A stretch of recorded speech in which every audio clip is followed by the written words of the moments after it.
सेव्यमान पावनाङ्घ्रि पङ्कजं व्यालयत्नसूत्रमिन्दुशेखरं कृपाकरं नारदादियोगिवृन्दवन्दितं दिगम्बरं काशिकापुराधिनाथ कालभैरवं भजे।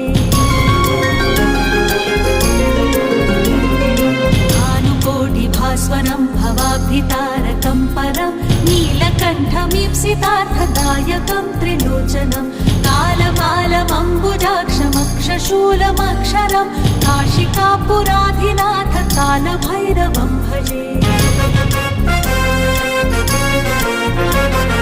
शूलटङ्कपाशदण्डपाणिमादिकारणं श्यामकायमादिदेवमक्षरं निरामयं भीमविक्रमं प्रभं विचित्रताण्डवप्रियं काशिकापुराधिनाथ कालभैरवं भजे।